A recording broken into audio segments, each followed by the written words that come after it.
Chapter 17. Composition Day. "Hurry up, boys, it's 3 o'clock, and Uncle Fritz likes us to be punctual, you know," said Franz, one Wednesday afternoon, as a bell rang, and a stream of literary-looking young gentlemen with books and paper in their hands were seen going toward the museum. Tommy was in the schoolroom, bending over his desk, much bedaubed with ink, flushed with the ardor of inspiration, and in a great hurry, as usual, for easy-going Bangs never was ready till the very last minute. As Franz passed the door looking up laggards, Tommy gave one last blot and flourish, and departed out of the window, waving his paper to dry as he went. Nan followed, looking very important, with a large roll in her hand, and Demi escorted Daisy, both evidently brimful of some delightful secret. The museum was all in order, and the sunshine among the hop vines made pretty shadows on the floor as it peeped through the great window. On one side sat Mr. and Mrs. Bear, on the other was a little table on which the compositions were laid as soon as read, and in a large semicircle sat the children on camp-stools, which occasionally shut up and let the sitter down, thus preventing any stiffness in the assembly. As it took too much time to have all read, they took turns, and on this Wednesday the younger pupils were the chief performers, while the elder ones listened with condescension and criticized freely. "Ladies first, so Nan may begin," said Mr. Bear, when the settling of stools and rustling of papers had subsided. Nan took her place beside the little table, and with a preliminary giggle read the following interesting essay on the sponge. "The sponge, my friends, is a most useful and interesting plant. It grows on rocks under the water, and is a kind of seaweed, I believe. People go and pick it, and dry it, and wash it, because little fish and insects live in the holes of the sponge. I found shells in my new one, and sand. Some are very fine and soft. Babies are washed with them. The sponge has many uses. I will relate some of them, and I hope my friends will remember what I say. One use is to wash the face. I don't like it myself, but I do it because I wish to be clean. Some people don't, and they are dirty." Here the eye of the reader rested sternly upon Dick and Dolly, who quailed under it, and instantly resolved to scrub themselves virtuously on all occasions. "Another use is to wake people up. I allude to boys particularly." Another pause after the long word to enjoy the smothered laugh that went round the room. "Some boys do not get up when called, and Mary Ann squeezes the water out of a wet sponge on their faces, and it makes them so mad they wake up." Here the laugh broke out, and Emil said, as if he had been hit, "Seems to me you are wandering from the subject." "No, I ain't. We are to write about vegetables or animals, and I'm doing both. For boys are animals, aren't they?" cried Nan, and undaunted by the indignant "No" shouted at her, she calmly proceeded. "One more interesting thing is done with sponges, and this is when doctors put ether on it and hold it to people's noses when they have teeth out. I shall do this when I am bigger, and give ether to the sick, so they will go to sleep and not feel me cut off their legs and arms."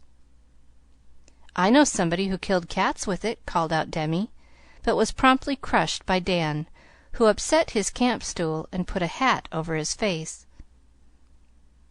"I will not be interrupted," said Nan, frowning upon the unseemly scrimmagers. Order was instantly restored, and the young lady closed her remarks as follows: "My composition has 3 morals, my friends." Somebody groaned, but no notice was taken of the insult. "First is, keep your faces clean. Second, get up early. Third, when the ether sponge is put over your nose, breathe hard and don't kick, and your teeth will come out easy. I have no more to say." And Miss Nan sat down amid tumultuous applause. "That is a very remarkable composition. Its tone is high, and there is a good deal of humor in it. Very well done, Nan. Now, Daisy." And Mr. Bear smiled at one young lady as he beckoned the other. Daisy colored prettily as she took her place, and said in her modest little voice, "I'm afraid you won't like mine. It isn't nice and funny like Nan's, but I couldn't do any better." "We always like yours, Posy," said Uncle Fritz, and a gentle murmur from the boys seemed to confirm the remark. Thus encouraged, Daisy read her little paper, which was listened to with respectful attention. The Cat. The cat is a sweet animal. I love them very much. They are clean and pretty, and catch rats and mice, and let you pet them, and are fond of you if you are kind. They are very wise, and can find their way anywhere. Little cats are called kittens, and are dear things. I have two, named Huzz and Buzz, and their mother is Topaz, because she has yellow eyes. Uncle told me a pretty story about a man named Mahomet. He had a nice cat, and when she was asleep on his sleeve, and he wanted to go away, he cut off the sleeve so as not to wake her up. I think he was a kind man. Some cats catch fish." "So do I!" cried Teddy, jumping up eager to tell about his trout. "Hush!" said his mother, setting him down again as quickly as possible, for orderly Daisy hated to be interrupted, as Nan expressed it. "I read about one who used to do it very slyly. I tried to make Topaz, but she did not like the water, and scratched me. She does like tea, and when I play in my kitchen she pats the teapot with her paw till I give her some. She is a fine cat. She eats apple pudding and molasses. Most cats do not." "That's a first-rater," called out Nat, and Daisy retired, pleased with the praise of her friend. "Demi looks so impatient we must have him up at once, or he won't hold out," said Uncle Fritz, and Demi skipped up with alacrity. "Mine is a poem," he announced in a tone of triumph, and read his first effort in a loud and solemn voice. "I write about the butterfly. It is a pretty thing, and flies about like the birds, but it does not sing. First it is a little grub, and then it is a nice yellow cocoon, and then the butterfly eats its way out soon. They live on dew and honey. They do not have any hive. They do not sting like wasps and bees and hornets, and to be as good as they are we should strive. I should like to be a beautiful butterfly, all yellow and blue and green and red, but I should not like to have Dan put camphor on my poor little head." This unusual burst of genius brought down the house, and Demi was obliged to read it again, a somewhat difficult task, as there was no punctuation whatever, and the little poet's breath gave out before he got to the end of some of the long lines. "He will be a Shakespeare yet," said Aunt Jo, laughing as if she would die, for this poetic gem reminded her of one of her own, written at the age of 10, and beginning gloomily, "I wish I had a quiet tomb beside a little rill, where birds and bees and butterflies would sing upon the hill." "Come on, Tommy. If there is as much ink inside your paper as there is outside, it will be a long composition," said Mr. Bear, when Demi had been induced to tear himself from his poem and sit down. "It isn't a composition, it's a letter. You see, I forgot all about its being my turn till after school, and then I didn't know what to have, and there wasn't time to read up, so I thought you wouldn't mind my taking a letter that I wrote to my grandma. It's got something about birds in it, so I thought it would do." With this long excuse, Tommy plunged into a sea of ink and floundered through, pausing now and then to decipher one of his own flourishes. "My dear Grandma, I hope you are well. Uncle James sent me a pocket rifle. It is a beautiful little instrument of killing, shaped like this." Here Tommy displayed a remarkable sketch of what looked like an intricate pump, or the inside of a small steam engine. 44 are the sights. 6 is a false stock that fits in at A. 3 is the trigger, and 2 is the cock. It loads at the breech and fires with great force and straightness. I'm going out shooting squirrels soon. I shot several fine birds for the museum.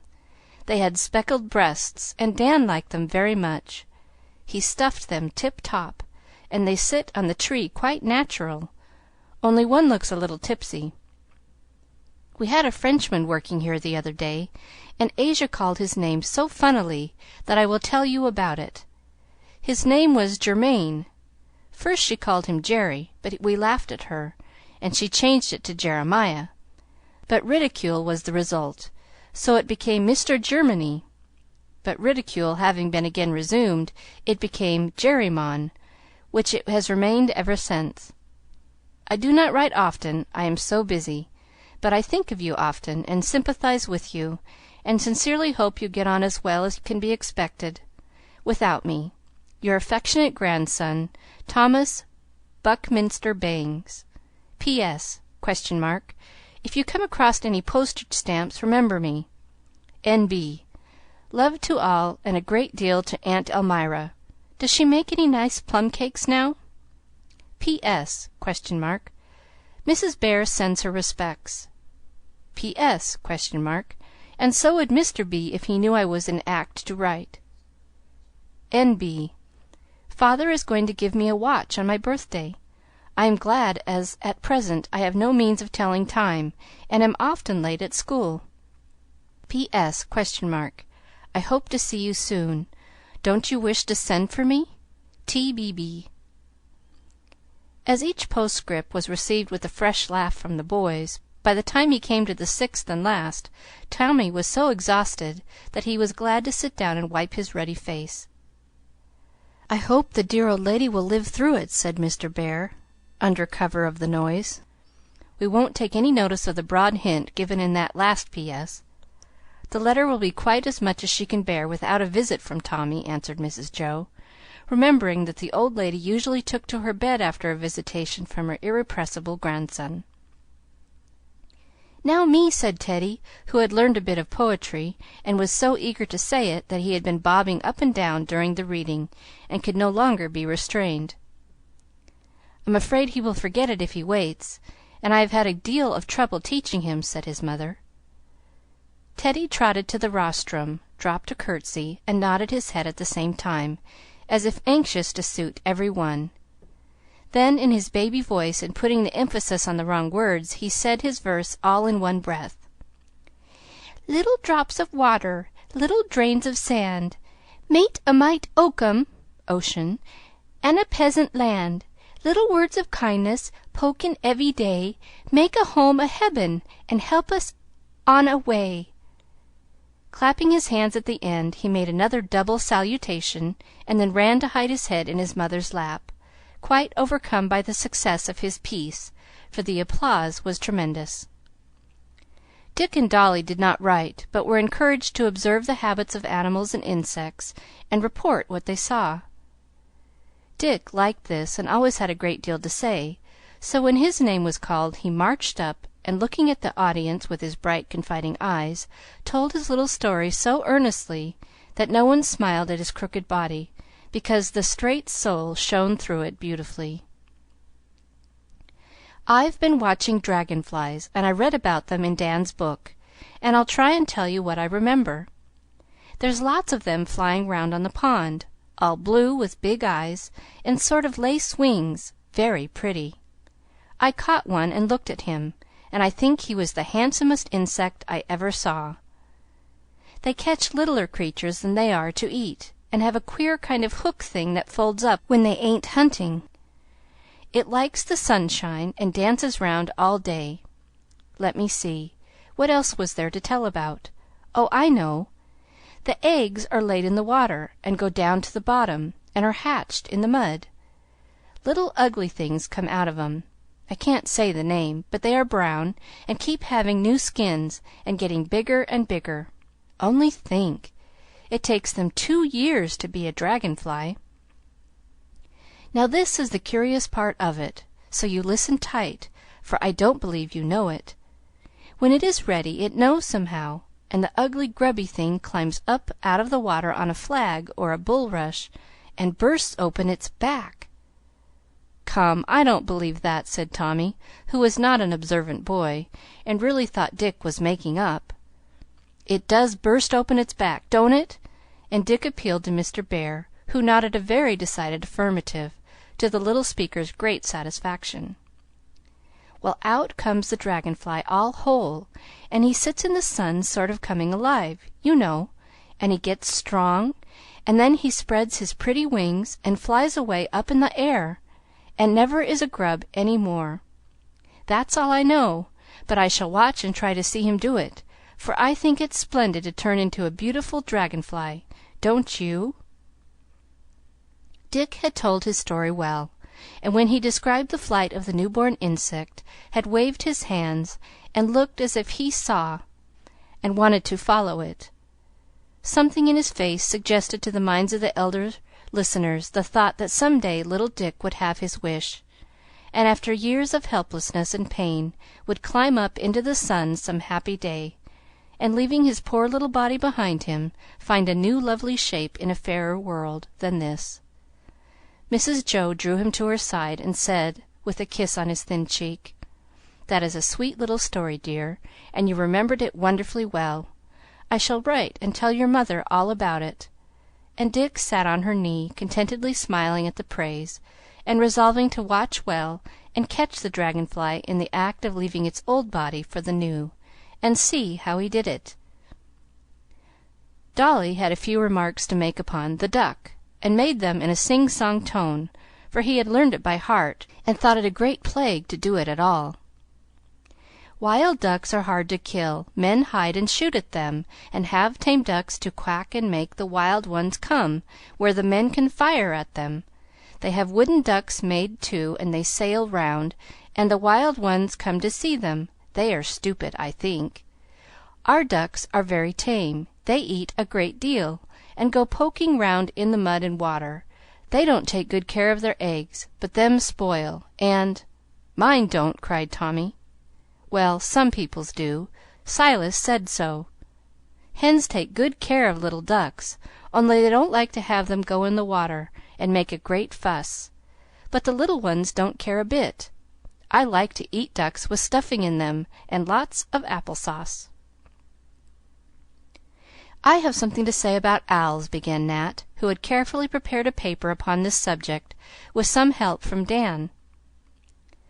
"Owls have big heads, round eyes, hooked bills, and strong claws. Some are gray, some white, some black and yellowish. Their feathers are very soft, and stick out a great deal. They fly very quietly and hunt bats, mice, little birds, and such things. They build nests in barns, hollow trees, and some take the nests of other birds. The great horned owl has 2 eggs bigger than a hen's, and reddish brown. The tawny owl has 5 eggs, white and smooth. And this is the kind that hoots at night. Another kind sounds like a child crying. They eat mice and bats whole, and the parts that they cannot digest they make into little balls and spit out." "My gracious, how funny!" Nan was heard to observe. "They cannot see by day, and if they get out into the light they go flapping around half blind, and the other birds chase and peck at them, as if they were making fun. The horned owl is very big, most as big as the eagle. It eats rabbits, rats, snakes, and birds, and lives in rocks and old tumble-down houses. They have a good many cries, and scream like a person being choked, and say, 'Wow! Wow!' and it scares people at night in the woods. The white owl lives by the sea and in cold places, and looks something like a hawk. There is a kind of owl that makes holes to live in like moles. It is called the burrowing owl, and is very small. The barn owl is the commonest kind, and I have watched one sitting in a hole in a tree, looking like a little gray cat, with one eye shut and the other open. He comes out at dusk and sits round watching for the bats. I caught one, and here he is." With that Nat suddenly produced from inside his jacket a little downy bird, who blinked and ruffled his feathers, looking very plump and sleepy and scared. "Don't touch him. He is going to show off," said Nat, displaying his new pet with great pride. First he put a cocked hat on the bird's head, and the boys laughed at the funny effect. Then he added a pair of paper spectacles, and that gave the owl such a wise look that they shouted with merriment. The performance closed with making the bird angry, and seeing him cling to a handkerchief upside down, pecking and clucking, as Rob called it. He was allowed to fly after that, and settled himself on the bunch of pine cones over the door, where he sat staring down at the company with an air of sleepy dignity that amused them very much. "Have you anything for us, George?" asked Mr. Bear, when the room was still again. "Well, I read and learned ever so much about moles, but I declare I've forgotten every bit of it, except that they dig holes to live in, that you catch them by pouring water down, and that they can't possibly live without eating very often." And Stuffy sat down, wishing he had not been too lazy to write out his valuable observations, for a general smile went round when he mentioned the last of the 3 facts, which lingered in his memory. "Then we are done for to-day," began Mr. Bear, but Tommy called out in a great hurry, "No, we ain't. Don't you know?